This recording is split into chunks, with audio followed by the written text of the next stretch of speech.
we may have not thought about before. And I think hopefully that there'll be some food for thought. And please, any questions about anything at all, then I'm really happy to sort of delve into any bit in more depth. I'm just going to share, I put a few slides together, and let me do that. Okay, so we talked about 5 ways to solve devotee health crisis. I mean, I think there's probably more than 5 ways I'm going to talk about, but it's kind of a way of sort of summarizing. There's elements of health crisis in the world, in the Western world, and I think there's some that are more pertinent to maybe the devotee community themselves, to ourselves. So I think it's worth defining what is health anyway. I mean, what is health? It's an interesting, it was defined by the World Health Organization in the 1940s, that health is a state of complete physical, mental, and social well-being, and not merely the absence of disease or infirmity. So, I mean, it's quite a lofty aim, isn't it? That health is a state of complete physical, mental, and social well-being. And for people in the spiritual tradition, we could add spiritual well-being as well, possibly. But that's the definition of what health is. Okay, so, and I think that's quite an interesting sort of way of framing it. And when we look at health, we immediately go into disease, right? So if you look at any medical textbook, it talks about health, and then very quickly it turns into disease. It doesn't talk about much more definition of what health is. So then it goes into, we can look at causes of death, and I think that's quite an interesting one. Now, of course, at the moment with COVID, it's going to be very interesting in a year or two when all the data is properly crunched together about obviously the effect of pandemics. And in ancient medical systems, pandemics are a major part of understanding. So like, for example, in Ayurveda, it talks about pandemics. In Chinese medicine, they talk about pandemics, and pandemics are nothing new. Interesting when you look back at the sort of the Charaka Samhita, the text on Ayurveda, the causes of pandemics are quite interesting. It talks about misuse of the environment. That's in Charaka, that pandemics are caused by misuse of the environment, actually. And in Chinese medicine, it also talks about that. So this interplay between us and the natural world, and pandemics come as a result of an imbalance. So it even talks about in Chinese medicine, 1,000 years ago, that poor farming practices are likely to cause pandemics. So it's kind of brings up a wider aspect about why do we have a pandemic now. But before this, the last real study on the cause of death was in the US, where they actually included all of the data. So for example, medical error is not normally included on death certificates. And data was done, and this is published in the British Medical Journal as well, that the biggest cause of death in the Western world is heart disease. The second biggest cause of death in the Western world is cancer. And then the third biggest cause of death is medical error. So, we have to, we make a choice of why we turn to natural medicine. It's not necessarily because of a philosophical reason, or it can be, but also we're trying to use the best of Western medicine, which is obviously incredibly effective for emergencies and certain kinds of A&E situations. I mean, who would argue with that? Is you don't want to take, if you had a severe accident, arnica might be helpful, but you still need to go to hospital. So we understand that medical error is, but medical Western medicine is obviously incredibly important, but medical error is a significant cause of death in the Western world, and we can't argue that. And in the British Medical Journal, there was a call for better collection of data on that. So I think that's quite an interesting thing. And then you've got things like COPD, which is chronic obstructive pulmonary disease. And then you've got suicide as a fifth cause of death. So, I mean, when you look at, and of course this is America, so then you go straight into firearms. So it's different over here. And then, so we actually missed that one in Britain. And then you go straight to motor vehicle accidents and various other things. So it's a hugely important to look at, what are people dying from, in a sense, the cause of death. And when we look at, for example, the burden of chronic disease, so Western medicine is incredibly useful, like I said, for emergency situations. But what about the burden of chronic disease? So we're talking about an incrementally rising form of chronic disease being what is causing ill health and death. And this is new. This wasn't like this 100 years ago, but now chronic disease is gradually increasing. When we think of chronic disease, that's something that doesn't go away, that needs some kinds of intervention, and is not self-limiting. So some diseases you get and then you get better, but chronic disease, the definition is you don't. So it might be something like arthritis, or it might be psoriasis, or chronic migraines, or inflammatory bowel disease, or various other things. So we know that in society and in the Western world, that the burden of chronic disease is getting better. Now, what Western medicine is particularly good at is one shot, one thing for something. So you got malaria, then you can take an anti-malarial, the malaria goes. And there's certain conditions where you have an infection, you take antibiotics, the infection hopefully goes. But what many of us are experiencing as a population is that have a chronic situation. So they might have eczema, and they might somebody might have eczema, they might have asthma, they might have chronic migraines, they might have certain arthritis, and you can't really prescribe a drug for each of these things. So you can prescribe a drug for one of them, but then if you prescribe a drug for eczema, then psoriasis, then inflammatory bowel disease, and then there may be issues around memory, and they might. So what's happening is that people are getting burdened with many different kinds of medications, and then you get all the cross-referencing between the cross issues between the different medications, and so we've got this complicated scenario where that approach to disease is less and less helpful with the more complicated somebody's condition is. So an example would be, for example, depression. Somebody might experience depression, but what is causing that depression? So from a Western point of view, you might go, okay, well, somebody's got an imbalance possibly of serotonin. So you take something like SSRIs, which are antidepressants, and that may be helpful. But when we look at the cause of depression, it can be very complex. It can be very complex as to why that is. And for example, it can be a hormonal balance in the body. It can also be a lack of certain vitamins. It might be issues around blood sugar fluctuations.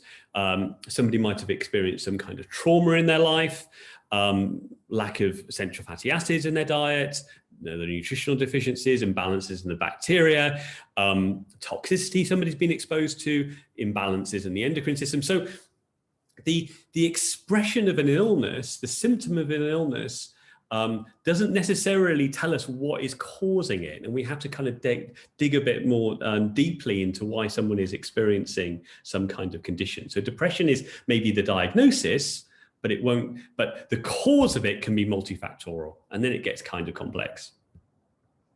So the natural medicine approach to illness is we're trying to get to the cause, really. So why is it happening? We can suppress symptoms, and that might be very helpful. So for example, if somebody's got very severe eczema, we can they can be prescribed steroid cream to get rid of the eczema. The eczema will go, but what can happen then is that they get asthma.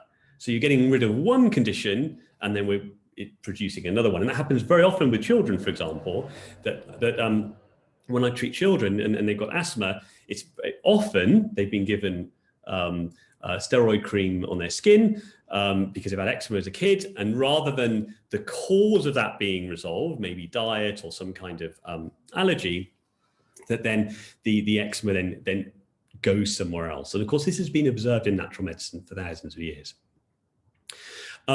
Excuse me. So one of the other issues is our environment. So we are exposed to certain kinds of toxins that we've never been exposed to before. So we call these endogenous toxins, the toxins that the body naturally produces. We all produce these like CO2 and lactic acid and ammonia. This is all normal part of the human body, that we take in food, the the body processes that food, and then toxins are produced. Yeah, so that's normal, and the body will have to clear that.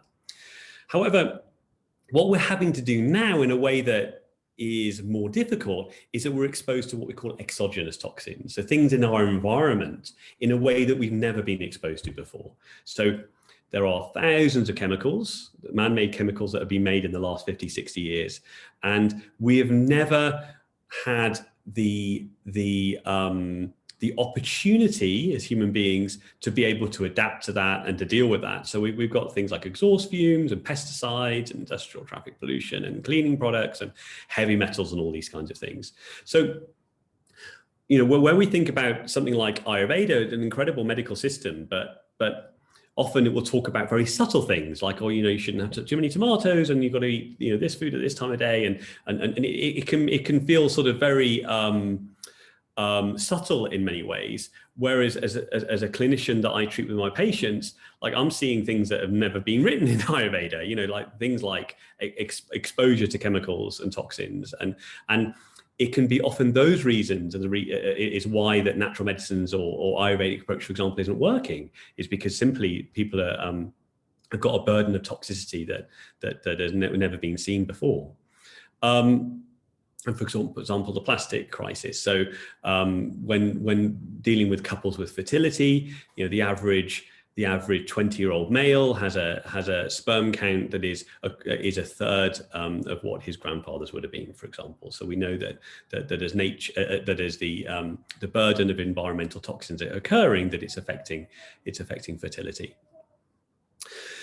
So when we look at sort of maybe the devotee community, then I'm going to talk about two particular toxins that I find. So with many of my patients, I will test them for toxicity. So I will do urine tests and sometimes do hair analysis, and to work out what kinds of toxicity is affecting people, especially with unusual chronic diseases that are not getting better. So, you know, people are doing the average on a reasonably good diet and a reasonably good lifestyle, and then you think that people would make progress, but some people don't. So when I'm looking at the sort of the cohort or the type of people I'm seeing in, say, the devotee community, then there are two main things that stick out for me. And when I do the urine analysis, there's two major toxicities that I see, and that's both arsenic, which is very common in the community that I've tested, and aluminium. So what is going on? Why have we got arsenic at levels that are very, very high, and why we've got aluminium very, very high? And there's a couple of reasons for this. So for example, many people I've seen maybe have lived in the temple for long periods of time, or they've been eating temple food for long periods of time, or spent time in India as well for periods of time. And of course, what we see here is devotee cooking in Cardiff, I think. And as usual, as often, you'll see that they're using aluminium pans. And I don't think I've ever been to a temple where aluminium pans have not been heavily used, especially when large amount of prasad is being produced. And for many, many years, people have said, oh, well, there's no evidence that aluminium goes into the food, and it's only just an idea. And somebody once said to me that, I'm not sure, I couldn't find the source, that Prabhupada said that aluminium is dangerous for affects the fine matter of the brain. I couldn't find the source of that, but I have been told that by a few different sources, and that aluminium, you know, shouldn't be used. So we know that low levels of aluminium in the body can cause behavioral changes. The evidence is there, and is associated with Alzheimer's diseases and age-related neurodegeneration. And none of us need any of that. And aluminium is also associated with certain kinds of immune disorders. And so we know that aluminium isn't something that we want in our body. So why am I finding it at high levels in certain communities? And we know now that actually the aluminium is released from cooking. I mean, the evidence is very, very clear. And out of all of the different cooking methods, so aluminium, stainless steel, titanium, Teflon, which we wouldn't want either. We know there's all problems with that. Aluminium was the one that was the easiest to go into food. And all you need is heat and acidity and salt. So salt is, when added into water, makes aluminium more likely to leach into the water, and so does acidic foods. And I'm talking acidic foods, so we'd classify milk as that, and tomatoes. So, and actually cooking tomatoes in aluminium meant a tenfold increase in aluminium in the food compared to not having tomatoes, for example. So there's all kinds of studies. You can look at the literature. People are experimenting what foods leach it, but as soon as you put salt in as well, it makes it even worse. Fluoridated water as well makes it worse. So if we are eating continually food that's prepared in aluminium, then we're going to get what we call a bioaccumulation of aluminium. Now, some people are fine. Some people can eat whatever they want. They can drink whatever they want. I've got patients who smoke, who drink, in their 90s. Of course, some people have incredibly constitutions, and nothing affects them. So, not everyone. There's people who still live near Chernobyl, who still live in their houses near Chernobyl and are not affected by Chernobyl, but that doesn't mean radiation's good. So, there's always exceptions that prove the rule. But certainly, one of the highlights is about aluminium, and I'm really, really passionate about people not cooking in aluminium. I see such high levels.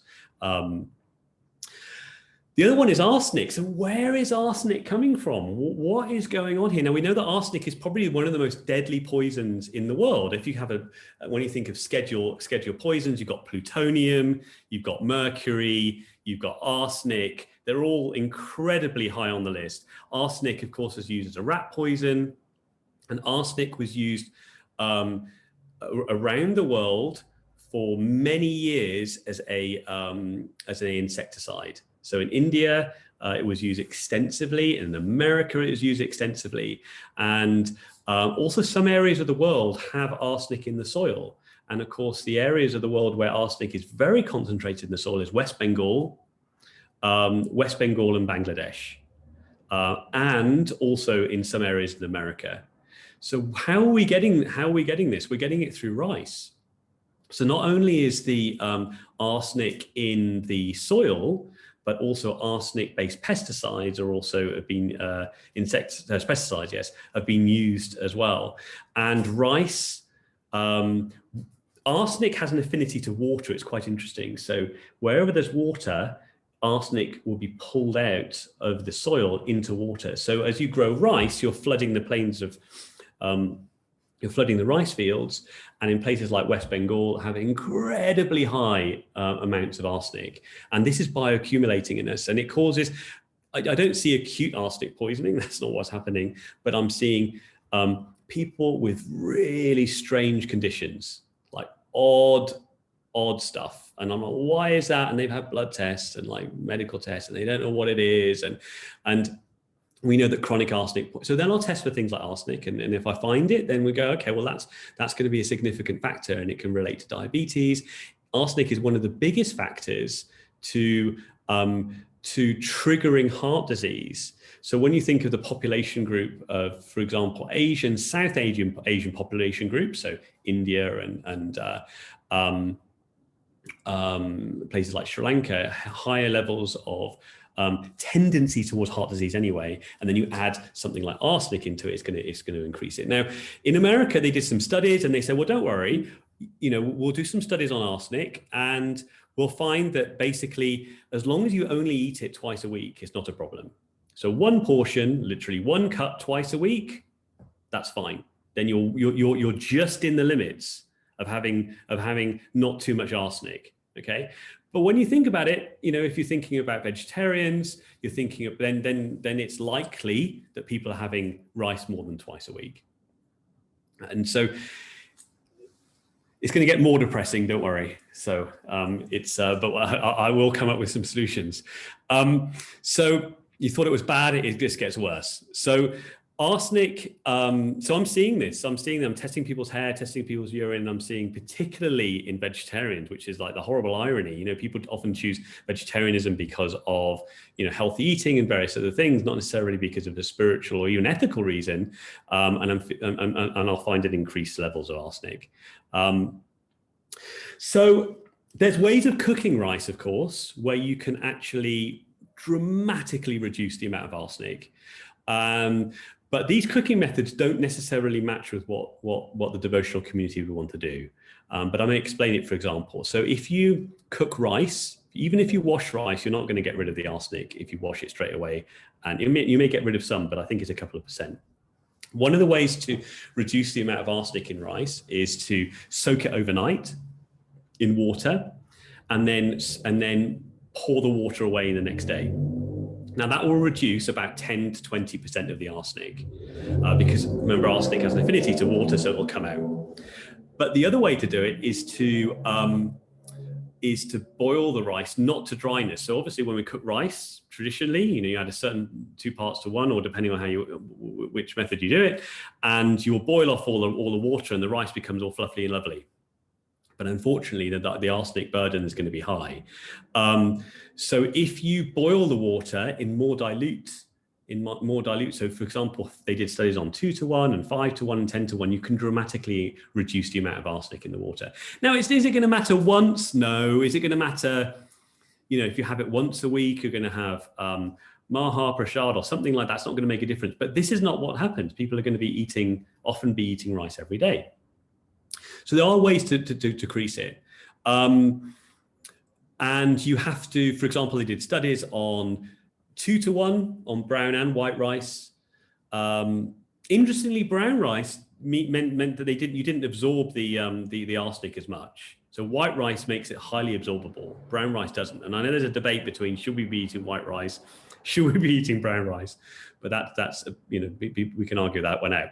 But for example, 2 to 1 rice makes then both brown and white rice have the same amount of arsenic. If you do 6 to 1, then it goes down to some degree. But the actual best was 10 to 1. I know you're not going to necessarily want to do that with white rice, but certainly with brown rice, it's very easy to do. So 10 parts water to 1 part made a significant difference, actually, to the amount of arsenic in there. Again, I told you it get worse, and it does. Air pollution, of course. So if people, devotees are out doing Sankirtan and then they are or live in cities, and many people are living in cities, and we're going to be exposed to all kinds of toxicity. So we know that these fine particles, so this width here is the circle is the cross-section of a human hair. That's how small they are. And these fine particles come from fumes and various air pollution. And they enter through into our lungs, and they actually go into our blood. And as they go into the blood, it damages the arteries. And what it does, it makes the damage in the arteries makes it more likely the body will then want to antidote the damage to the arteries and then produce cholesterol, for example. So cholesterol can go up as a body's reaction to try and resolve the damage done by air pollution. And then this can affect our brain and our nervous system and various other things. Another issue is sugar intake. So, for example, we know that when I wrote my first book, I was doing some studies on it. So in the 1830s, people would eat 5 kilograms of sugar a year. And the average person in 2000, it's now gone up, 70 kilograms of sugar a year. That's 36 teaspoons a day. This is refined sugar. So this is average now. This is seen as normal. And we know that sugar and refined carbohydrates have a massive impact on health burden.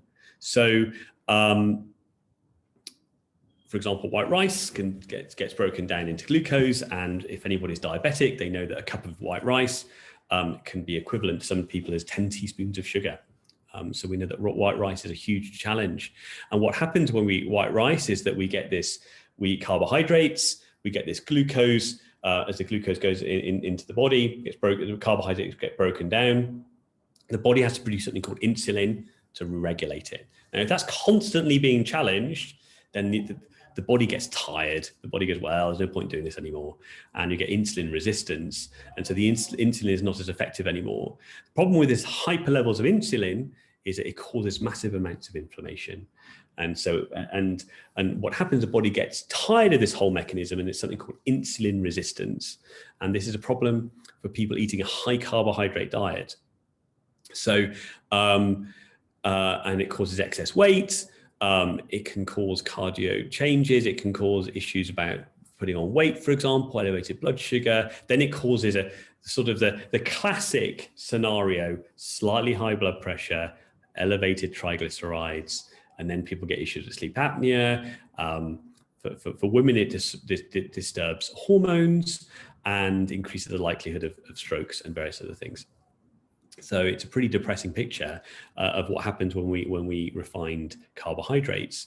So that would be classified. So I think that what can happen is that when there's a difference with when we're thinking about what we're going to be cooking for maybe ourselves and our family, and when we're cooking food en masse, for example.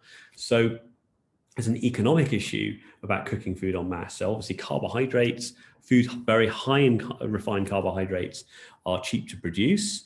So I think there's a bit of a conflict about, I think, obviously in the devotee community wanting to distribute prasadam and people eating prasadam, but actually, what's the long-term consequence of eating huge amounts of refined carbohydrates? This is the consequence. Health issues, high blood pressure, illness, fatigue, and other things. This is the conundrum we have. And of course, fat. We often think, okay, well, fat is bad. We know that, but it's tasty, of course. So the thing is that how do we eat fat that's tasty? And of course, there's a lot of misinformation of what good fat is. So we know that heating up oils. So if you're going to eat fat raw, oils raw, then there's a different debate. But if we're going to cook in things, even then eating certain food cooked in refined fats can create lots of toxins. And the one is called aldehyde, for example, toxic aldehyde, are all produced by refined oils. So whether that's soya oil, corn oil, sunflower oil, they all produced high amounts of toxic compounds. So what happens is that there's something called a smoking point. So we know that when we put oil in a pan and we heat it up, it gets to the point where it's overheated and it causes a smoking point. So these refined oils have quite a low smoking point, and what can happen then it becomes an oxidation. So it becomes highly oxidated, and that means it becomes highly stressful for the body. So really, we should only fry, if we're going to fry foods, we should only fry in oils that are solid at room temperature. If an oil is solid at room temperature, it's not going to oxidize. So out of all of the oils we have choice to use, the best oil to fry in is ghee. Frying in any other kinds of oils is going to be a health risk. And I'm not saying we should be frying huge amounts of oils anyway, obviously. But if somebody's going to do, for example, make dal and they're going to use to create some kind of chaunce, then we want to use ghee. And if people are going to deep fry ever, we want to use ghee because it's solid at room temperature. So we know healthy fats, so we can use coconut oil, for example, ghee, butter, incredibly, these are health foods, so avocado, for example, can be raw, but I'm not advocating avocado oil necessarily. Olive oil can be used. But if we're going to bother frying, then we need to be frying in saturated fat. And I know that sounds like complete conundrum because we're told that we shouldn't use saturated fat.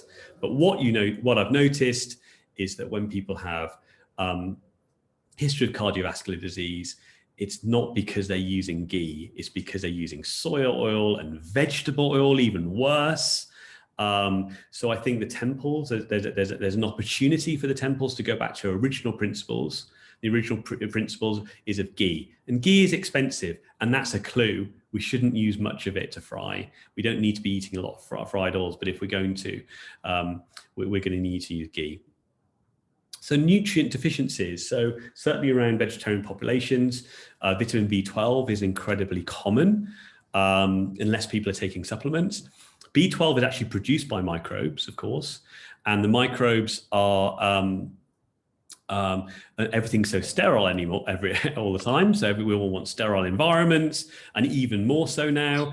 But we need B12 to be as a supplementation, basically, because B12 deficiency is easily missed, and it's missed by people going to the doctors. It's missed by medics. It's missed by many people. There's ways of getting easy blood tests, for example.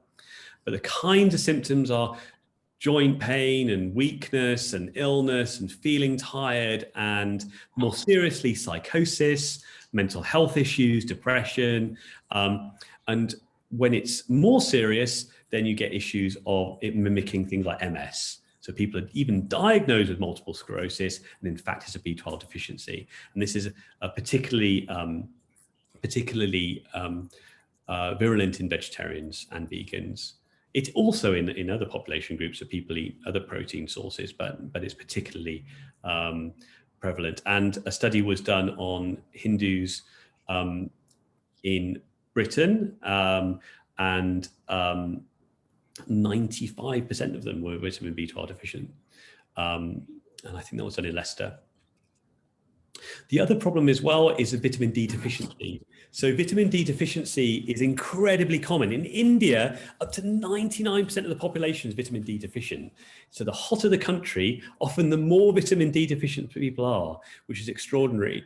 And vitamin D is coming into focus now because of the issues around COVID. So we know that if people are vitamin D deficient and they get COVID, they are more likely to get complications. So that's not just long COVID, but acute COVID issues. So, which is why, I mean, the government kind of mentioned it over here. In other countries, they're giving vitamin D because the evidence is quite compelling. So vitamin D is a massive problem, and it's in all population groups. But if you've got a combination of vitamin B12 and vitamin D deficiency, then we've really got a very difficult situation. Depression even can trigger off things like schizophrenia, asthma, wheezing, all kinds of things. Complicates diabetes, makes people more likely prone to osteoporosis. But even more so, it's about low immunity.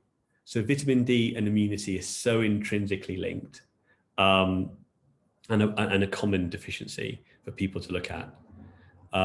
So we talked about all of the kind of the particular issues around aluminium and arsenic, and also getting the kind of nutrients we need for our body to deal with. So detoxification. So there's this idea of bioaccumulation. So our body accumulates these toxins over years, and we can upregulate, we can stimulate the body to detoxify this. And there are some really easy ways of doing that.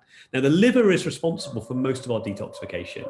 So by eating suitable foods, we are going to be able to stimulate our body to detoxify through the liver. Now, one of the studies showed that the most effective treatment for when people are already poisoned by arsenic, so low-level poisoning, albeit, is curcumin, so turmeric. So people often, turmeric can actually protect the DNA, can reverse some of the toxicity from arsenic, and it also prevents further damage. So some of the spices that we use can be used, but often we need to use them in higher amounts. So small amounts in cooking might not be needed. We might have to juice it. We might need to find it in different forms. And there's a chemical called sulforaphane. So when I wrote my dissertation, my study was on sulforaphane, which is a chemical that's produced by eating broccoli and other things. So it's in cauliflower and kale and other things, but broccoli is incredibly high in a substance called sulforaphane. And sulforaphane's got everybody excited in the nutritional community. So all kinds of different academics and different universities and laboratories are studying sulforaphane. And there's a bit of a race. The race is on who can make it as a supplement. It's quite difficult to make as a supplement. It's actually only produced by when you actually eat broccoli. They can't isolate it at the moment, but there is a race on, and as soon as that happens, it's going to be the wonder thing for everyone.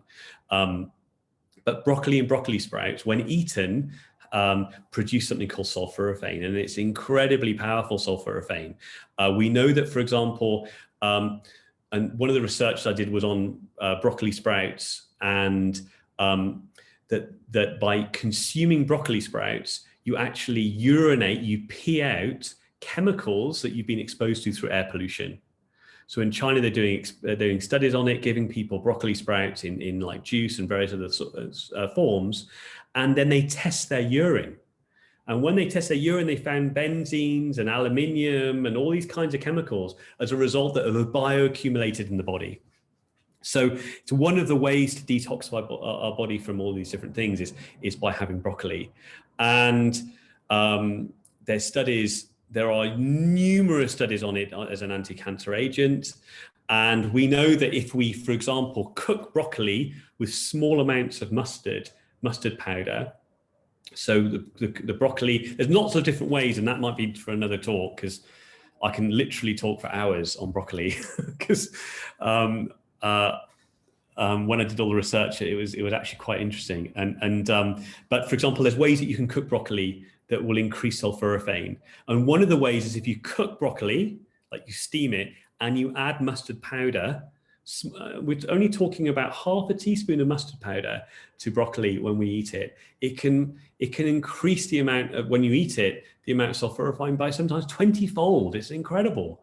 So it makes the food that's sort of inert through alchemy make us access sulforaphane, and the effects are enormous. If I get people to eat broccoli every day, and I test their urine after 2 to 3 months, then the aluminium levels go down, then the arsenic levels go down. We find all of the toxic metabolites start to go down. The body starts to detoxify. But you actually need to eat a lot of greens. It's not going to be. We do need significant amounts of greens for this to happen. So when you chew broccoli, basically, it's the sulforaphane is created. Anyway, I won't go on about broccoli, but anyway, it talks about airborne pollutants. So by having it, and they did it over, I think, a week period, and they found extraordinary amounts of chemicals that we've bioaccumulated from our body. And then what happens? The body starts taking out the fat cells, the adipose tissue, the fat around our waist, where we're storing all these toxins, and it will start peeing it out. So we know nutrition can play like such a foundational role in all kinds of like resilience. And of course, in Ayurveda and in Chinese medicine, the fire of digestion is the key thing. Agni is the center of all health. And we know that from Charaka, that it's the center of all illness. Digestion is the center of all problems. We always go back to tonifying and working on the digestion. And in order to do that, really, we need to balance the microbes in the gut. And what I tend to do toxicity tests, and I test people's send off their stool samples to laboratories, and we sequence all their gut bacteria, and we find all kinds of problems. And what's happening more and more because of things like Roundup and pesticides is that that essentially it's killing off not only the insecticide is not killing off not only just killing off the environment, but it's killing off the environment in our gut. And we need to get this back if we want to be healthy. And that's also for mental health as well. We know that people have inflamed bowels are much more likely for dementia, for example, and cognitive decline. So it's also for our mental well-being as well. We need to re-inoculate the gut with good bacteria. And it's essential that we do that. Now, there's a conundrum in Ayurveda, for example. It talks about not using fermented foods very much. And there's a reason for that, because if you use fermented foods in very hot countries, it can be difficult. You're more likely to get infections from it. So, for example, in Ayurveda, it says very limited amount of sour taste. But certainly in colder countries, we need more sour. We need the sour taste, because that is where we get our bacteria from. So fermented foods, I encourage people to make their own sauerkraut. Obviously, we can use kefir.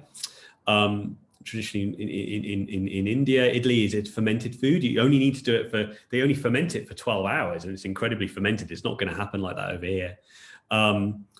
In Arabic medicine, preserved lemons are important, and kimchi and various other things. So we need to have a portion of fermented food every day. And that's an incredibly powerful way of getting the bacteria back in our gut. And if we don't do that, it makes us more vulnerable to disease. Now, what's interesting is that high carbohydrate diet, so white rice, white bread, wheat, sugar, feeds the bad bacteria in the gut. And it means that the good bacteria start to die off.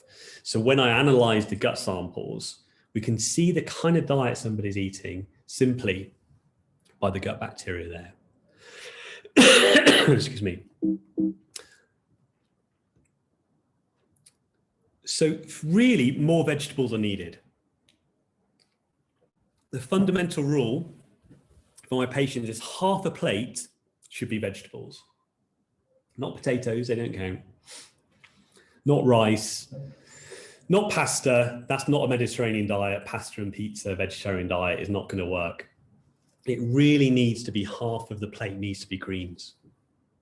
And if we do that, it lowers the amount of sugar that's in the food, that's ultimately going to be the net portion of the food that we're eating, but half needs to be greens.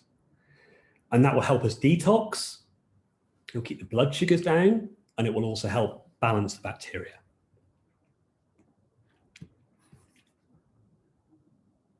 The other thing is fasting. We can't be well unless we do fasting. And of course, in the Vaishnava tradition, we've got Ekadasi. You know, Ekadasi is there. Excuse me. Ekadasi is there for, but what are we, you know, no grains, no refined carbohydrates during Ekadasi. But often that can be an opportunity for people to make, you know, delicious Ekadasi cakes and all these kinds of things that people like. But I would propose that really that day should be green veg, or it can be green soup, and try and use it as a fasting day. So something less than 500 calories in that day. Fasting is used by all traditions in order to reset the body. If we fast, all kinds of things happen in our system that are incredibly helpful. We know that in animal studies and in human observational studies, reduced amount of food increases length of life. And certainly if you think about the Vaishnava tradition, the Acharyas, you know, there is a tradition of eating small amounts of food as they get older. All kinds of magical things happen I do 2 days lecture on fasting, but we haven't got time for all that. But it's good stuff. And I really encourage people to fast. One more thing before I finish, because I could just carry on, sorry, is the importance of being aware of blue light exposure from phones and laptops and various other things. So we know that it can suppress melatonin, and we know that that can affect hormones, it can affect all kinds of things. So reducing our bright screen exposure or having apps that reduce it, it's one of the reasons why extraordinarily profoundly blind women, so women who have no visual sight at all, have an incredibly low level of breast cancer. It's been a conundrum in the scientific community for many years. Why is it that profoundly blind women really have hardly any cases of breast cancer? And one of the reasons they think is because the melatonin, the production of melatonin, only happens when it's dark. And that has a key element to protect us from oxidative damage and certain kinds of degenerative diseases. So really important to sleep in a really, really dark room, you know, not looking at bright screens like we are now, too late at night to try and use apps. People sometimes get these like red glasses to block out the blue light. So all these kinds of things. So there's like simple things that we can do, but really make a profound difference to certainly hormonal health as well. Air pollution, we know that houseplants are very, very helpful. This is from studies done in NASA. We know that, for example, aircraft, both aircraft and spacecraft are incredibly toxic, full of formaldehyde and different chemicals. And they found that certain plants are very, very helpful for that. My favorite is mother-in-law's tongue. Look at that. Was one of the most effective plants for filtering out benzene and formaldehyde. And there's a study in India, in Delhi, with incredibly polluted environment, and where they are putting house plants like this, and they are measuring the air, and they are able to balance out some of the toxicity from the environment and increase oxygen simply by having house plants. So broccoli, house plants, there's things that we can do. Community, of course, is probably one of the most important things for health. And there's an increasing issue around loneliness and how we interact with the community. And we know, for example, the ratio for dying early, air pollution increases the rate by 5%, obesity 20%, excessive alcohol 30%, but loneliness was 45%. So, we want to get our diet right, but we don't want to get it so right that we never see anybody ever again. That's not going to work. So we know that it's incredibly important, communities like this, that communities are really an antidote in many ways to ill health. So some interesting studies done on that. That was social relationships and mortality studies, which is quite interesting. So health is all kinds of things. It's like purpose, it's communities, connection with nature. It's all kinds of things. We know that. But, I think that there needs to be a bit of a radical shift. I think that we're not going to get away with eating poorly and having certain things in place and still be well. I think we're going to have to change it, certainly as a community as well. Changing dietary practice, see what's normal, certainly in places of worship as well. Then I think that should be the highest standard of not only health on a spiritual level, but health on a physical level as well. So that was a bit of a whistle-stop tour of some of my ideas. So would anybody like to, would you like to open up the questions, Tara, and ask me what you'd like to, any clarifications or thoughts really about some of the ideas that I've discussed?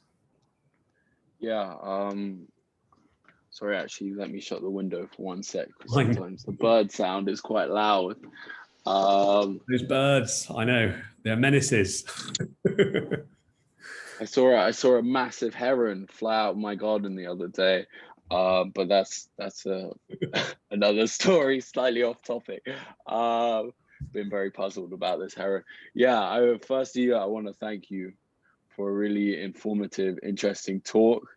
A side note, it would be really good if we could if we could have those slides like alongside Holistic Bhakti somewhere, so that people can refer to them if you're comfortable with that, because there was a lot of information. I definitely want to. Yeah, no, it's good. It's good. I think there was so much relevant information, and it really warrants further study and further reminding. Yes, because these things are very serious. And I just want to pick up on one thing on a personal level that you mentioned, and that was B12. And when I saw you a couple months ago, I can't remember if it was the blood test or the urine test that picked up the B12, but I think it was the blood test. But you noticed very low levels of B12. And I was having really bad problems with tiredness, with brain fog, and with energy, all of these things. And from maybe 1 month of taking B12, could be other factors, but I think it's largely B12, I've noticed a marked improvement in my focus. I'm sleeping less, I feel more active, I'm able to exercise more, I'm able to focus a lot more. And all it is taking, in my case, it's taking 1 tablet every day has made this marked improvement. Like you said, it's naturally coming from microbes, but because of the nature of how our food is processed, we're not naturally getting this like we would have a long time ago. So yeah, I think if there's one takeaway that I would want everyone to get out of your talk, and that they can take on personally, I don't know what you would say, but I would say B12. really important. Vitamin D as well, but B12 is making such a difference, especially for vegetarian diet, because I think the supplements come through the animals or something. I don't know the details, but yes, I want to thank you for speaking. We're now going to move on to the Q&A session. Usually we have a wider panel, and we have quite a few of the panel members here, but I'm not going to generally defer to most of them, because most of them aren't really focused on health. But we do have Nimai Chaitanya Prabhu here, who spoke previously, who's an Ayurvedic specialist. So I will be asking him as well if he's available to respond to certain questions. And yes, we're getting in a lot of questions.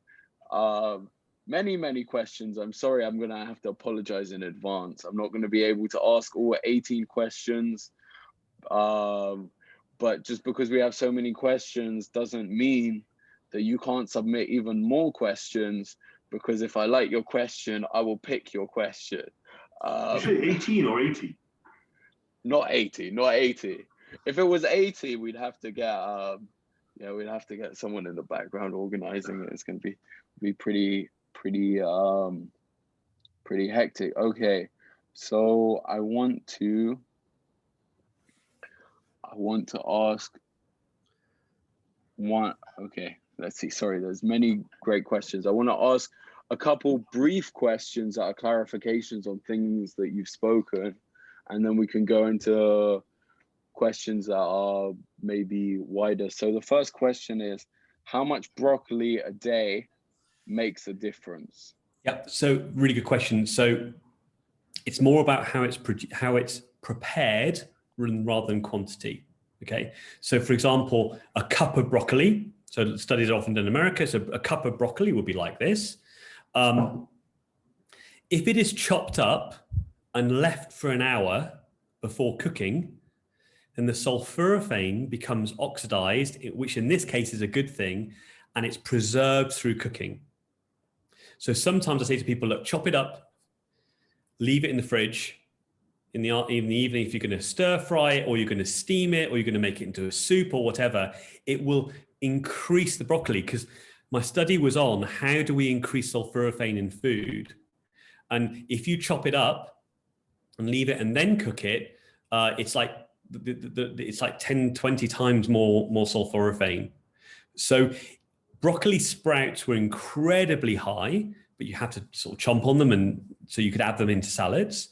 And so the ideal way to do it would be to chop up the broccoli, leave it for at least an hour, and then you cook it, and then you add a little bit of mustard powder on it. I mean, that seemed to be the best when in the studies, but really a cup a day. But like I'm saying is that our plate should be, half of it should be sort of greens and various colored vegetables. It shouldn't be half, should be rice. Rice should be a quarter, if of our plate. So the food plate needs to change. Philip, is it that it's producing more sulfuronide, or is it that it becomes more bioabsorbable? Well, sulforaphane is only created when you chomp on raw broccoli or when you cut it. When you cut it, the action is, because the idea of sulforaphane is to put off insects from eating it. So so when they chomp on it, they don't like the taste of sulforaphane. So that's how it's created. Yeah. I mean, is it 1 hour or 3? Because I remember you telling me 3. Yeah, well, 3 is always best, but in the study it was at least an hour. Okay. Okay, thank you. So the next question is, a couple people have asked actually about vegan diets. Obviously, sorry, many devotees eat a lot of dairy, as I'm sure you're aware, but a proportion are vegan or largely vegan. So what oil would you recommend for vegans? Well, ghee is always the best. Okay, so just from a biochemical point of view, clearly from a biochemical, like not ethics or anything like that. If you look at the structure of ghee, it's the superfood. So, and the thing about ghee is it doesn't contain lactose, it doesn't contain casein. So the normal allergies that people have, so lactose in milk, casein is the protein, lactose is the sugar, So really, I highly encourage the use of ghee. Now I know, like, okay, we go on to the vegan question in a second, but I really think ghee is the best. Coconut oil is saturated, and it is a possible replacement because it's a saturated fat.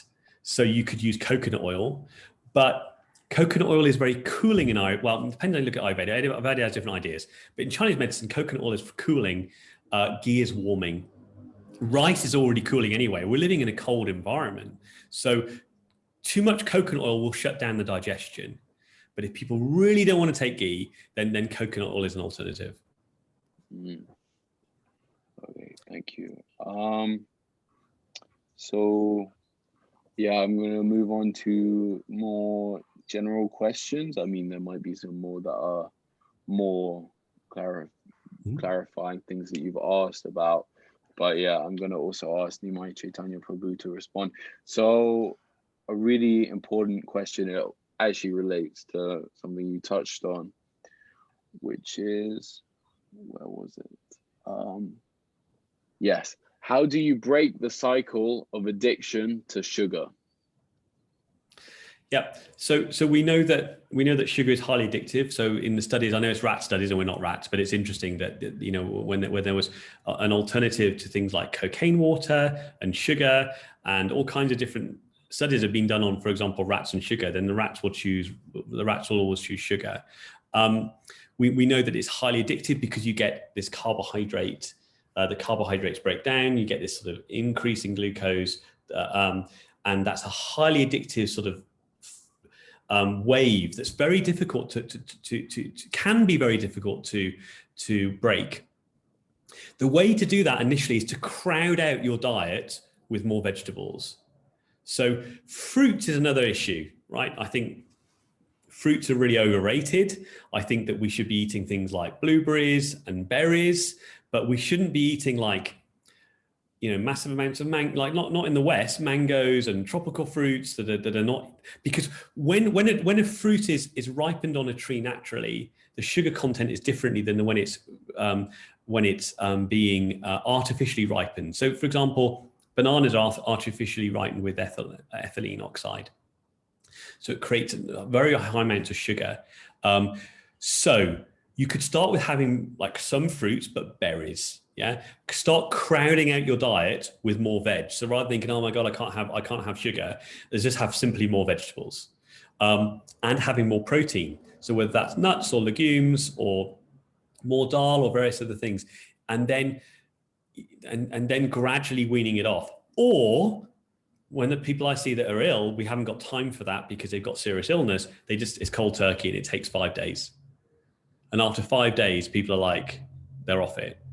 And then it's going to be like your relationship with sugar from then on. It's like, what's your relationship with sugar? Is it only like at special occasions?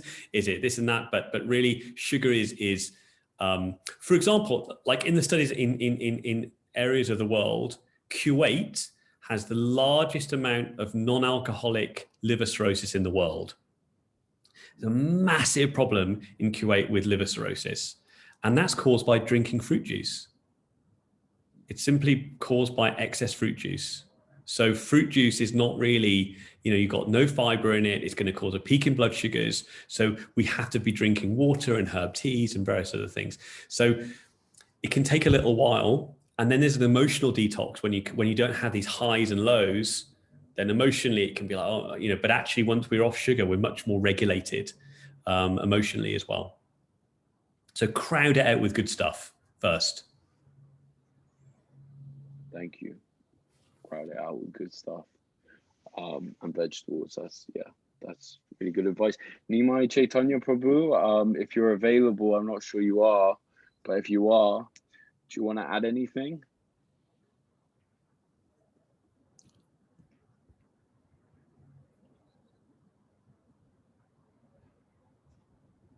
Okay, I'm gonna presume that he's not here.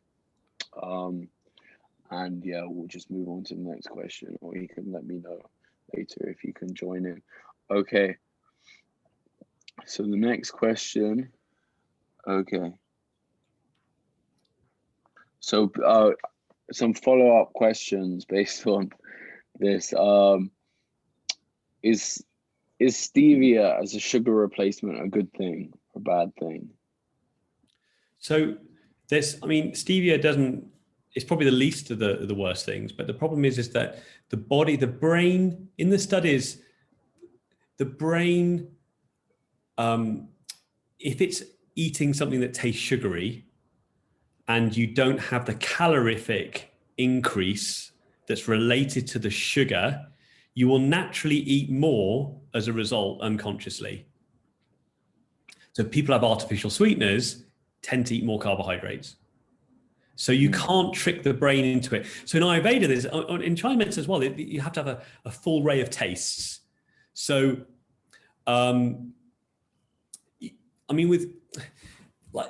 we have to change our palate really, ultimately, so that sugar, in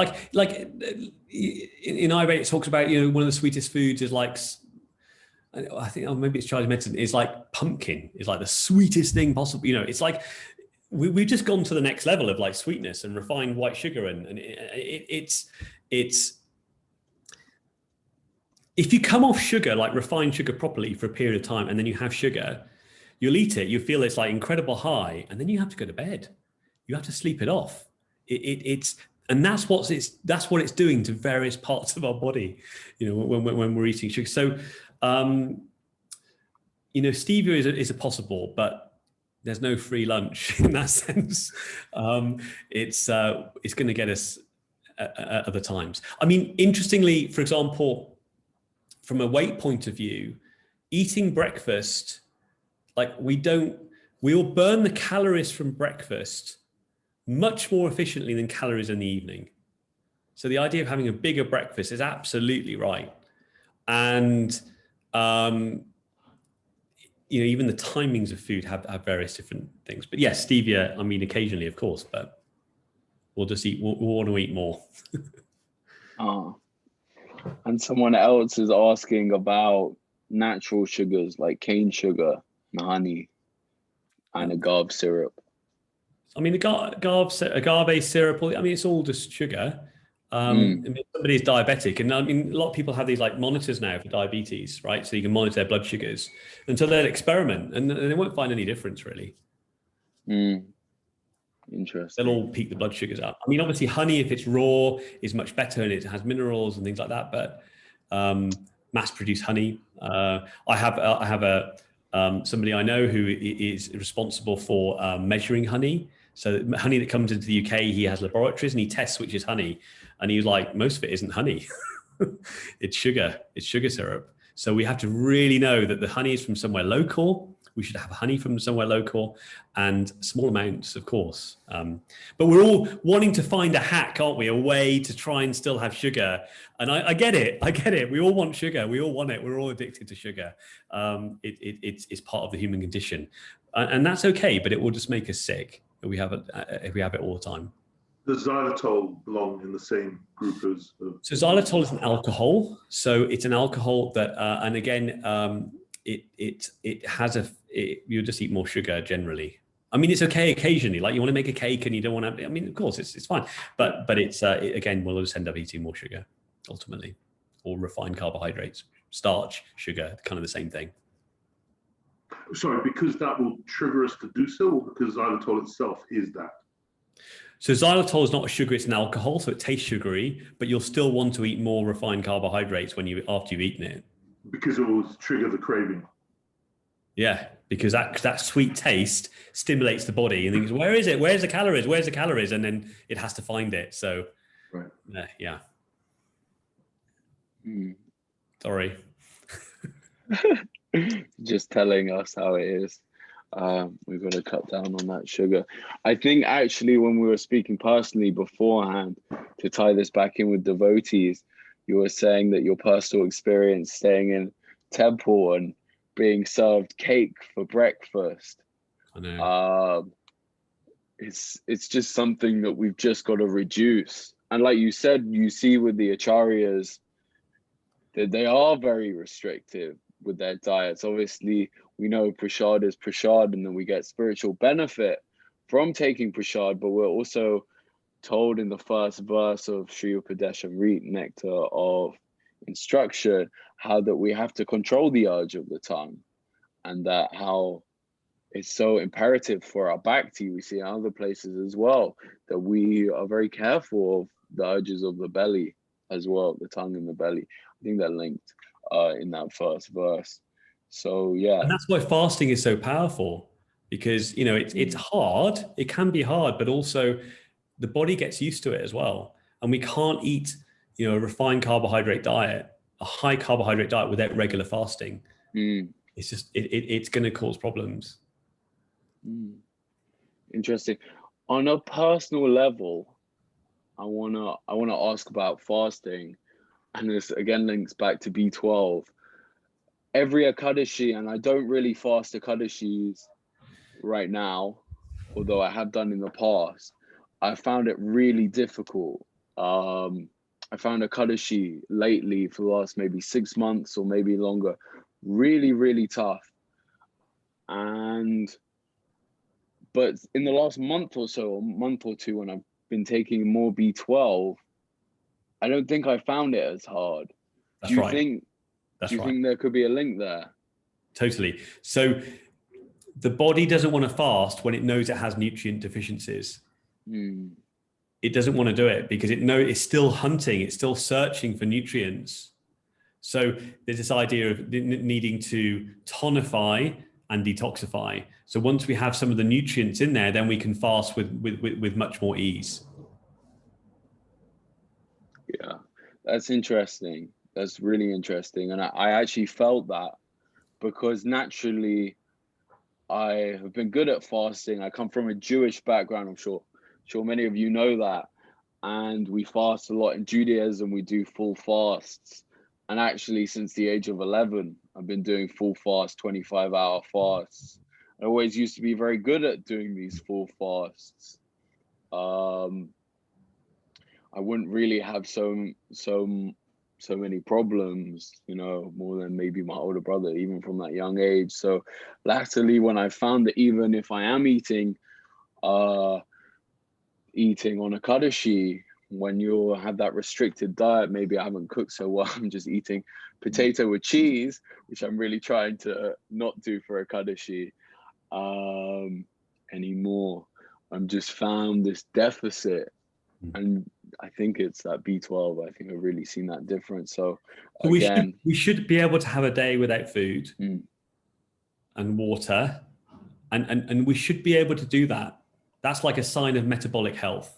It might not be easy. It's not like I want to do it every day, but it's like we should be able to do that and not collapse. We should be able to have a day of fasting and actually be able to be okay. If we can't do that, that's a sign that there's some metabolic issue going on, whether it's insulin resistance or something like that. That's something that we should be able to do. Philip, in devotee culture, I have heard it, and I'm probably guilty of it myself, well, not for the last year anyhow, but before that, we call the fasting 2 days a month, Ekadashi. Colloquially, we sometimes call it Potato Day. This is part of the problem. It's culture. It's quite embedded. So I think use it as a day of kind of regeneration. It's like when I'm treating Islamic patients, Muslim patients. They've got this whole period of obviously Ramadan, which I think it's just about ended, but in the studies it showed that people ate more food. They ate more food during Ramadan than when they weren't eating. It's completely not conducive. So we just want to use every opportunity we can to also have an impact positively on our physical health. And I think we can do that, but it does take a little bit of kind of getting our head around. Interesting. Okay, this is a more general question about devotees and health. So I'm gonna ask Shridananda Prabhu, and maybe we'll ask Madhuvrat Prabhu, Madhuvrat and Saveshri, if they're able to answer. And then go to you, Philip. It seems that many devotees like to forget their health, or don't regard their health very highly, or don't pay so much attention. Why do you think this is so? Prabhu, if you want to answer first. I refer you to my previous comment, Your Honor. my opening statement is, we're trained to know that we're not the body, but we haven't remembered that we live inside of the body. So I think there's a very subtle misconception that goes on in bhakti, which is that we're against Maya. We're against the material world. We're not actually, the philosophy doesn't train us to be against the material world. The philosophy tells us to use everything in the material world in service to Krishna. So then Maya, who's a servant to Krishna, can be happy serving Krishna, and Krishna's happy, and we're happy in our bhakti. So we have to just slightly, it's just a tweaking of the consciousness. We need to be using everything in our material resource to serve Krishna. And that means that we need a healthy vehicle, like on the Battle of Kurukshetra. Krishna, Arjuna have a beautiful chariot. The chariot is a metaphor for the body. The chariot's got to be well maintained, otherwise it's not going to do its job. In the same way, if we don't have a healthy body, we can't do our bhakti. So it needs a slight tweaking. It comes to the consciousness that we're against the material energy. We're not. We're here to engage the material energy in service to Krishna. And then we would make sense of our body, and then we would make sense of our health, as well as many other things. Thank you. I'm going to ask Madhavarat Prabhu if he wants to add anything. Haribol Dandavats. Well, it's not something that I've ever thought necessary to neglect my health, because I saw in the example of my Gurudev that he always, as Yashoda Prabhu was saying, he looked after his health so that he could do service. You know, like Srila Gurudev had a restricted diet in his later years, and I was cooking for him. So I saw how strict Gurudev was about that. And the only reason for that was that he could, you know, more efficiently perform his service. So it wasn't like, oh, well, you know, it's just prasad, and so anything will do. It was specific dishes that Gurudev would have that were good for his health. And I think, to be honest, it's a little bit fanatical, this idea that we should just neglect our body and then somehow magically we will be, you know, transported to the spiritual world, because, you know, it's not realistic, I don't think. It's like, you know, people give the example of, well, Raghunath Das Goswami, he would have 1 cup of buttermilk a day. But I remember somebody asking Gurudev, well, you know, can we do that? And Gurudev said, if you try to do that, you would just die. So my Gurudev's whole mood was that to look after yourself. Otherwise, Gurudev said, who will do spiritual practice? Who will actually be able to practice in a sick body? It's, you know, only if you're completely off the bodily platform, in other words, you don't identify with the body anymore, then maybe, but that comes at a much higher stage of advancement. You know, when you're getting towards bhav bhakti, you know, raganuga bhakti, then possibly you can become detached from what your body's doing. But until then, we need a healthy body to be doing our practice. So, okay, that's enough. Hare Krishna. Hare Krishna. Salveshri, Didi, do you want to add anything? Well, I kind of agree with everything that's been said, and all I can say in is my own experience.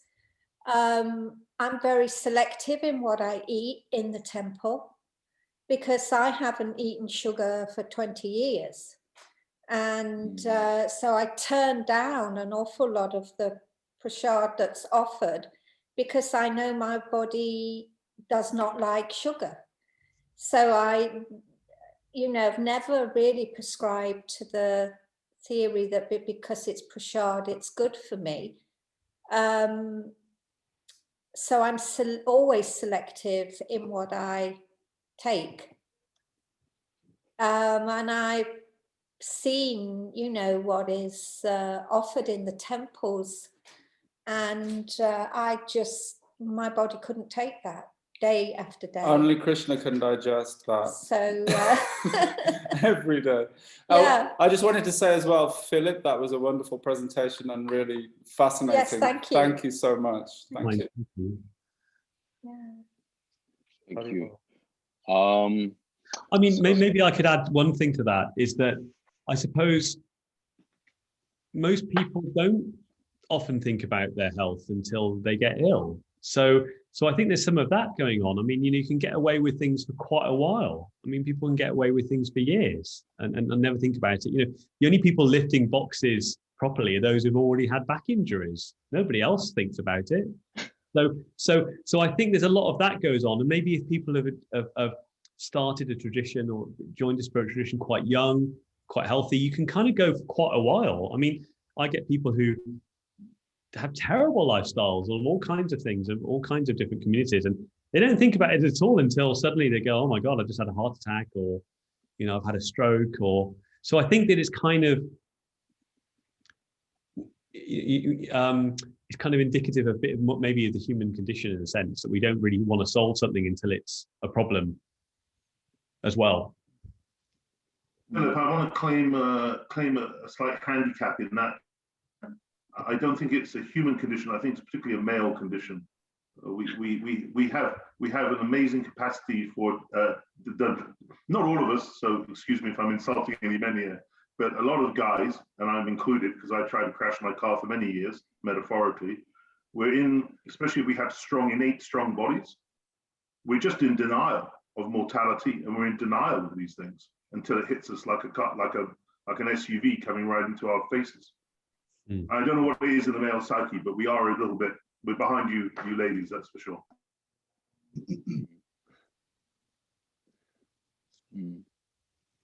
It's quite funny as you said that you showed Ananda Prabhu, your background was actually merging into your face. So yeah, I think Nimai Chaitanya Prabhu is here. I think this is going to be our last question, by the way. But I'm going to ask Philip, you at the end, if you want to add anything in general, as well as if you want to add anything to this question. So Nimai Chaitanya Prabhu, just for clarification for yourself and for anyone else, what the question is. And I'm sure you have some experience of this because, as I mentioned before, Nimai Chaitanya Prabhu is an Ayurvedic specialist and has been treating devotees also for many years. So yeah, you've probably seen this, but probably seen more devotees who are focused on their health. And just I want to get up the precise question. There's actually quite a lot of questions, so I'm not going to do that. I'm going to paraphrase. So why do devotees generally not focus on their health, neglect their health, ignore their health? Can you hear me okay? Yeah. Okay. Well, I think what Yashoda Nanda Prabhu was saying makes a lot of sense. Just, you know, from my memory of living in the temple years ago, you know, in the 80s, first of all, we were taught, you know, in the very beginning, the goal was to make everybody waddle out of the temple like a duck. You know, that was the idea is, you know, fill them up with so much prasadam that they can barely move. And, you know, that was part of Prabhupada's, you know, method of transformation. Not to mention, it was the most tasty prasad, or, you know, at the time when we first entered, food that we had ever had in our entire existence. I mean, it was amazing. And it was filled with dairy and sugar. And like you said, you know, when we're young, Philip, by the way, Philip, this was excellent. Thank you so much. I really enjoyed it. Really, really good. Like you said, you know, when you're young and vital and you don't have a lot of symptoms, then you don't care about it a whole lot. You think there's not that vision of, oh, I better, you know, tone it down because when I'm 30, 40, 50, or 60, I'm really going to start noticing things. So a lot of the training in the temples was not conducive for, you know, for longevity. It was conducive in the beginning to get people interested in Krishna consciousness. But I think it was, you know, in hindsight, what was meant to happen was that, okay, now that we're devotees, if we've, entered temple life or started doing sadhana and started really practicing, then not depending and really start studying what is prasad. Are we enjoying prasad, or are we serving prasad? Serving meaning, do we honor prasad? And that transformation, depending on the environment in the temple, didn't always happen. So sometimes it was, and plus young brahmacharis, in one sense, it was our only sense gratification, or one of our main forms of sense gratification. So there's all these different factors were there. And like Yashoda Prabhu was saying, that we had this idea that we're not the body. So philosophically, we could adjust and think, well, I'm not the body. I'm just going to take prasadam. It's spiritual food stuff. It's purifying, so I can get away with it. But then denial kicks in, because we have the sugar addiction, we have the dairy addiction, we have the all these addictions that kick in. And even though our body's telling us this is not good for me, I'm congested all the time, I'm gaining weight, I'm falling asleep during Bhagavatam class, I'm having all kinds of issues. Maybe it has something to do with my diet. Maybe it has something to do with the sugar I'm eating, 24 hours a day. And that's where, I think we started going down the wrong path. And then we started seeing so many leaders, who have the capacity to go to southern India, they do their Ayurvedic clinics. And then this devotee had heart disease, this devotee had diabetes, this devotee has this. And they get to go to the clinics, but the temple devotees didn't really have facility to do that. And then we only had so much, we had very specific foods that were boga that we had access to. So there was a lot of institutional issues and way of thinking that developed. And I think there were a lot of bad habits. I mean, I had heard, and I haven't seen this, but I remember years ago asking about it, and I'd love to find it. The Prabhupada said we should really have sugar once a week. We should just have it at the Sunday feast. We can have a little celebration. And imagine if we really lived like that. If in hindsight, if I had done that years ago, I probably wouldn't have gotten into the trouble with, the allergies and the lung things and all the stuff that I continued. I mean, I'd given up dairy when I was 18, and I joined the temple, and it was like right back into it.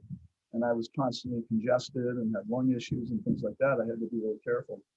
And also the veneration of dairy for a lot of people, respecting the cow and all that, is something wrong with me that I can't digest milk very well, but that's just happened to be my bad karma. So, there's a lot of things. I think denial is a big factor, and getting real knowledge. I'm sorry for going on. I realize I'm taking a lot of time here, but that just touches on some of the factors, I think. Thank you so much, Nimai.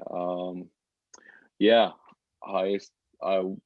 as just before you said one point, I was thinking this as diet as a replacement for sense gratification, and also again on a personal level. Before I met the devotees, I was living in Brighton.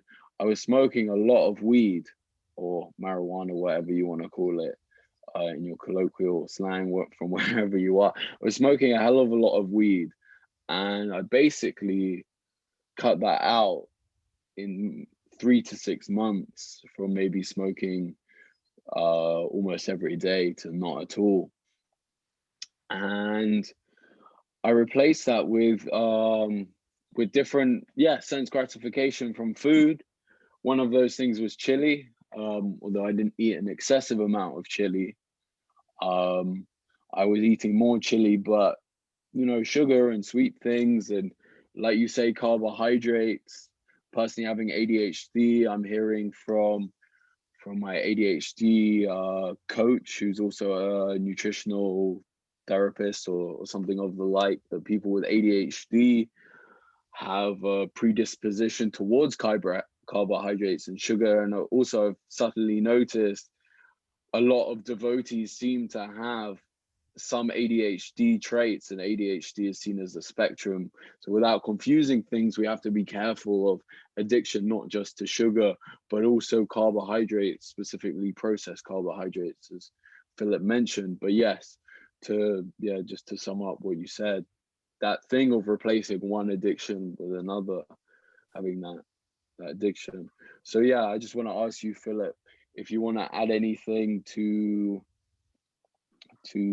this question, and if you want to add anything in general. Well, I suppose one of the things is quite interesting that I saw on the chat, quite a few questions about like vegan alternatives to ghee and like vegan ghee and all of these different things. And from my point of view, I don't think a fully plant-based diet is sustainable for human beings.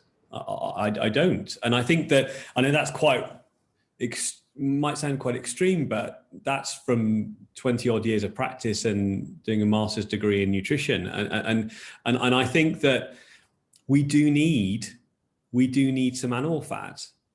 And every culture in the world does that, actually. And, you know, people choosing to be vegetarian, then you have an option to get it from the form of ghee.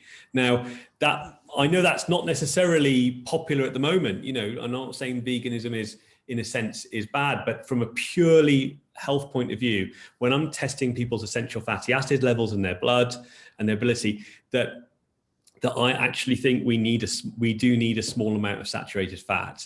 And it's much more efficient from ghee than other sources. So, like, is there vegan ghee? I mean, they're now calling it plant butter. Margarine is now being called plant butter. I mean, at what point did that become something good? I mean, and vegan ghee, what, they make margarine into ghee? I mean, it's like toxic oil after toxic oil, and we need some saturated fat for our brain. So, you know, and cows are essential for regenerative agriculture. In fact, there's some land that can never be regenerated without cattle, without cows. And so regenerative agriculture, you know, it's like beyond organic and biodynamic. It's like we're talking about regenerative agriculture. You're going to need manure from animals in order to regenerate the soil. So I don't know. I mean, I know that sounds maybe controversial, and but I actually do think we need a little bit of animal fat. And if you're going to be vegetarian, then we should get that from ghee. And I think that's essential for butyric acid, for repair of the gut lining, to stop leaky guts, to fire up the power of digestion, to ensure you know, the brain is made of fat and water, saturated fat. How is it going to do it if you don't have a form in your diet? So anyway, I can get on my sort of high horse about the importance of ghee, but I think there's a reason for it in these traditions. And you look at all around the world, and there isn't a vegan culture. There's only a vegetarian culture. If you look at medical nutritional anthropology, it's studies after studies and research after research, and people looking back. So I think, you know, a little bit is good. We don't have to have lots, but I think it's. What about cheese? Who's that? Someone's asking about cheese, but which is a fair enough question. But if you want to ask questions, could you put them in the chat, preferably? So I will. So cheese, you know, that's another thing, isn't it? That's like something that's going to be. So it depends on the type of cheese and where it's created, and you know. So I think that, you know, many people have issues with dairy, so you just don't have dairy. But ghee, by the time it's made, is not going to have lactose and casein in it. It's not a problem. But cheese is like, again, you know, it's like, if you think about regenerative agriculture, you're going to have small amounts of dairy. And if you look at all around the world, people are having fermented dairy, so raw milk that's fermented. You know, even the Maasai tribes who are eating just having cow blood and from live cows, and they don't kill the cows, and milk. It's fermented milk. You know, it's just from a sort of medical anthropology point of view, nutritional anthropology. So I don't know about cheese. A lot of people can't digest it, but ghee is going to be essential, I think. So. And there's different kinds of, you can make ghee from ordinary butter or from like cultured ghee from Macan. So they're both equally helpful. But and then you can get into the cows. You know, Jersey cows, for example, are much more digestible than black and white cows. You know, the idea of Brahminical cows. You know, so and we know that in in even in anthroposophical medicine. You know, cows with horns are going to be much more digestible milk, going to create more A2 milk than those who don't. So I think that if we're going to have milk and dairy, it's going to need to be from Jersey cows and raw milk, and there's all kinds of, that's a whole other discussion. But I really do passionately believe that people, sometimes I have to give, I recommend to vegans to have a small amount of ghee in order to get their essential fatty acids and the butyric acid levels in their gut to be correct. And it's very, very helpful. So anyway, that's what I wanted to add. Thank you. Thank you so much. Okay, I think we've kind of come towards the end, even though we had so many questions. I'm sorry I wasn't able to ask rather all of your questions, but yeah, thank you for submitting all of them. And yeah, just I guess one final question that I can answer, or you might want to add anything. A couple of people ask how they can get hold of you if they want to have personal consultations. I know you can go via Philip's website. Just look up, if you look up Philip Weeks on Google, he's the first Philip Weeks. There's not many of us. So you're welcome to write to me there, of course.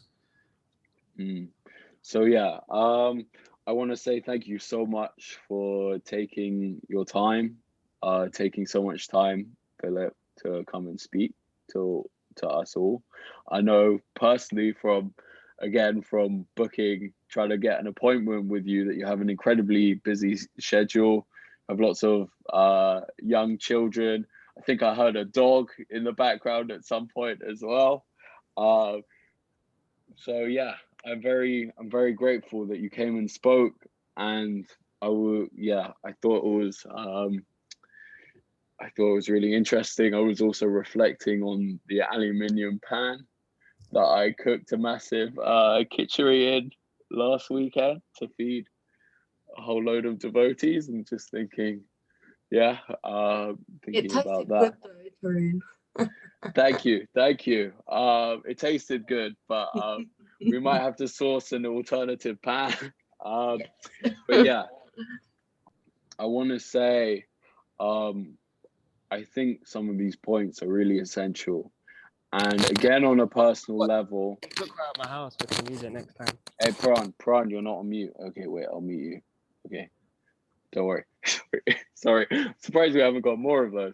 On a personal level, just a little bit of change in my diet with my health, exercise has led to just such an improvement to my bhakti. I've just noticed in this last month or two that something's really switched, that I really feel just much more on the ball. And I know it's largely down to health. Like Srila Prabhupada, he put that list up in the temple. I'm sure so many of you have heard this anecdote of all of these different things. And at the top, beyond chanting, beyond service, he's put health right at the top. Srila Prabhupada, who came to the West, came to give everything. He just put health first. So health is so key to our spiritual life, and to also giving positivity to the world, because how are we going to change the world in a more positive way if we're just sick all the time? How are we going to be able to distribute prasad, encourage vegetarianism, encourage non-violence, and encourage God consciousness if we just barely struggling to keep up with the temple program, or struggling to do anything beyond our jobs? So I really think it's so important. I would just really want to express my gratitude, Philip. And I think your message is really important. I want to get this message out, if I can, to more and more devotees. I have one or two ideas. I'm going to get in touch with you about that. So I want to thank you once again so much for coming and taking Thank you out for listening. time. Thank you. And I also want to thank all our panelists, specifically Madhavarat Saveshri, Nimai Chaitanya Prabhu for coming along. I want to thank Yashodananda Prabhu. I want to thank Janardhan Prabhu, who makes beautiful graphics. If you saw the poster and were impressed by its quality, that's Janardhan Prabhu, who's taking that time and energy every session to make those graphics. So thank you so much. And I love working with you as well. So obviously it's 20 minutes past our end time, but we have 2 announcements. So if you have to go, please feel free to go, but we have 2 very exciting announcements. The first, which is very directly related to health, is a little teaser. You're going to be hearing a lot more about this, is we're having an official spin-off from Holistic Bhakti called Holistic Bhakti in Action, where we're able to go into a topic that we focused on in one of our sessions more deeply. And we've done this with meditation in action some months ago, I'm sure you remember, and we're going to do this with me, my Chaitanya Prabhu. We're going to do an 8-day health cleanse at some point in the next month or 2. I'm really, really excited. I've looked at some of the details. I think it's going to be absolutely great. I'm really excited to do it. I'm really excited to share it all with you. So that's the first announcement. And I'm sure you'll be hearing, no, I know you'll be hearing more about this because I'm obviously responsible in part for putting out promos, but you know, via the various channels, you'll be hearing more about this. And our second announcement, sorry, after 2 hours, the words stop coming out properly. Our second announcement is from Yashodananda Prabhu. I think he's playing some sort of video. So I'm going to give some, thank you, Terry, beautiful job, beautiful saver. I'm going to give some light relief with a video, 30-second video, which I'd love Philip to stay on for. Before I do, can I just check those wonderful slides? Did you arrange, is Philip able to post them to you so you can put them up on the WhatsApp group? Because they are brilliant. I want to study those slides and implement everything I can on it. Philip, you're on mute. Yeah, so yeah, let me look at them and I'll probably put it as a PDF actually rather than as a, so anyway, that with me. Leave that with me. Perfect, perfect.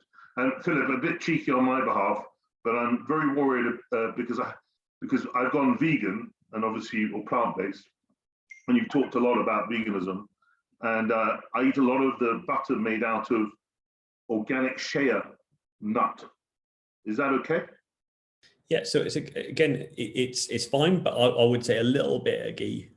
Have a little bit of ghee. Yeah. But there's nothing bad about shea butter. Not essentially. I mean, but I suppose it depends on how it's processed and how it's prepared, and I have to look at that actually. You never know. These labels are very misleading when people are making money out of you all the time. Yeah. I'll have a look. Anyway, on to the promo. Philip, thank you. Philip, by the way, that was a stupendous presentation. It was full of incredibly valuable information. I felt it had compassion running through it because there was a lot of hope, a lot of practical advice, and I really felt the enthusiasm and your personal commitment to embracing health in your own life as well as preaching it. So I feel like you're someone who practices what they preach, which really helps. And you've reminded me to perhaps do another consultation with you in my post-recuperative period here. Okay, so I'm going to make an announcement. Was actually an announcement about an announcement. So on Friday, May the 14th is, as I'm sure many of you know, Akshaya Tritiya, or I know you said tortilla, didn't I? Akshaya Tritiya. Madhavrat's laughing at my pronunciation. Which is the day Lord Brahma created the universe, and it's the most auspicious day for launching new projects. And a global event is about to be launched. We're not going to tell you what it is, but here's a little taster. And if you know what it is, please don't say. 1 or 2 people, very few people know, but I wanted to play this and I think you'll find it enlivening. Here we go. Let's see if I can get the technology right. Probably not. Let's see. Share screen, share sound. Here we go. Tarun, can you see it? No. You can't see anything? No, you haven't started sharing screen yet. No. Oh, that's good, cool. Yeah. Okay.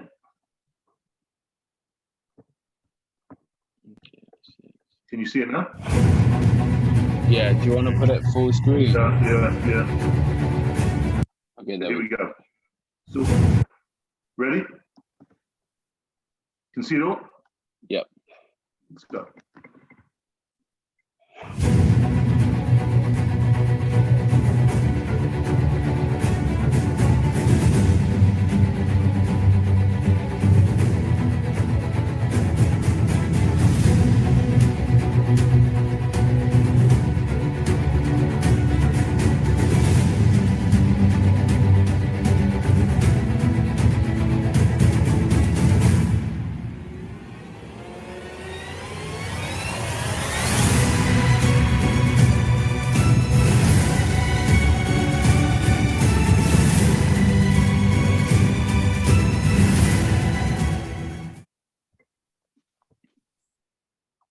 There we go.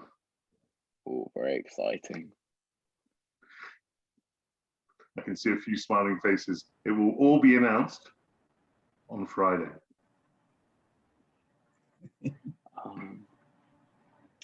Okay. Very cool. Okay, I think that leaves us to come to a close for our session. Another delightful session. Oh yes, maybe one more announcement. Our next session, I believe, will be a follow-up from Meditation in Action. So 2 weeks time, you can all look forward to that, hearing about many people's personal experience of the first official test of this meditative process that Yashodananda Prabhu amongst some other devotees have laid out. So I'm very excited to be hosting that in 2 weeks time. So I'll see you then. Vancha kalpa tarubhyascha kripa sindhu bhaevacha patitanam pavanebhyo vaishnavebhyo namo namaha. Thank you, everyone. I'm gonna stop the recording now. Thank you. Beautiful emceeing. Well done putting it all together. Very wonderful, Seva. Thank you. Okay, I'm gonna stop the recording now. And the live share, and anyone who wants to unmute themselves can do so now.